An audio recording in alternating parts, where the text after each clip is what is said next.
শনি মঙ্গলবার যদি হঠাৎ করে মান্যগণ্য জঘন্য ব্যক্তিরা বাড়িতে এসে যায় কি করবেন? একদম সিধে বাজার থেকে এঁচড় ফেচড় কাটিয়ে নিয়ে চলে আসুন, না হলে আবার খামোখাই 50 গ্রাম শাশুড়ির তেল ওই প্রেমের মতন আঠা ওঠানোর জন্য লাগাতে হবে। তবে এই দিয়ে আজকে যা আইটেম হবে না, আপনার আত্মীয় স্বজন খাবার পরে উড পেন্সিল আর ছেঁড়া ঠোঙা নিয়ে আপনার পেছন পেছন ঘুরে বেড়াবে রেসিপির ফর্মুলা নেওয়ার জন্য। তাহলে প্রথমে আগে এর কষটা তুলতে হবে। বেশ খানিকটা জল, তারপরে নুন আর হলুদ ভালো করে মিশিয়ে দিয়ে ঢাকনা 30% মতো সেদ্ধ হবে। তার সঙ্গে পাশের গ্যাসেও বেশ খানিকটা জলের মধ্যে 3টে টমেটো, বেশ খানিকটা আদা কুচি আর কাঁচা শুকনো 2 রকম লঙ্কা এটাকেও সেদ্ধ করতে হবে। টমেটোর খোলস ত্যাগ করার টাইম হয়ে গেলেই বাস এবারে নামিয়ে ঠান্ডা করে মিক্সিং জারে দিয়ে দিন। এর মধ্যে 50 গ্রাম মতো টক দই, হলুদ গুঁড়ো, জিরে গুঁড়ো, ধনে গুঁড়ো সবকটা 1 চামচ করে। আত্মীয় স্বজন এসছে বলে কথা, একটু জম্পেস টাইপের করবেন না, নাহলে তো আবার পরে খোঁটা শুনতে হবে।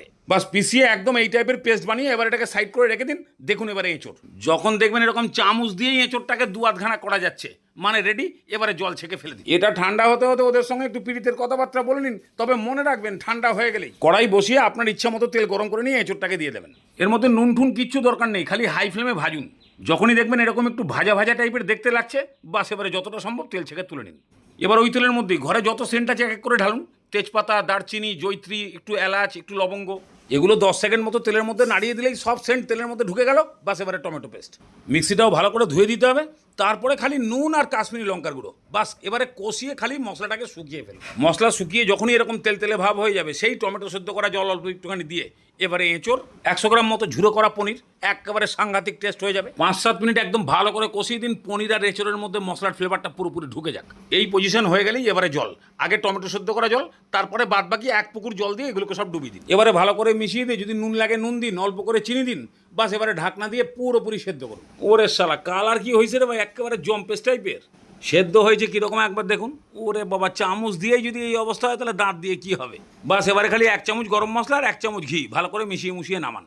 এর গন্ধে আর স্বাদে আপনার গেস্টদের খাওয়া দেখে মনে হবে এদের খিদে বোধহয় 5 গুণ বেড়ে গেছে। একেবারে গরম গরমই হাঁকুরের মতন খাবে।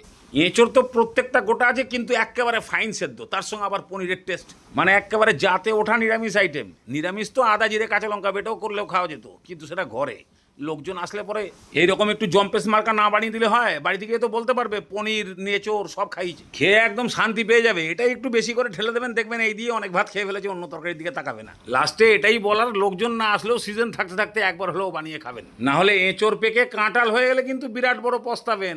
সাংঘাতিক লাগে, খেয়ে ফেলুন।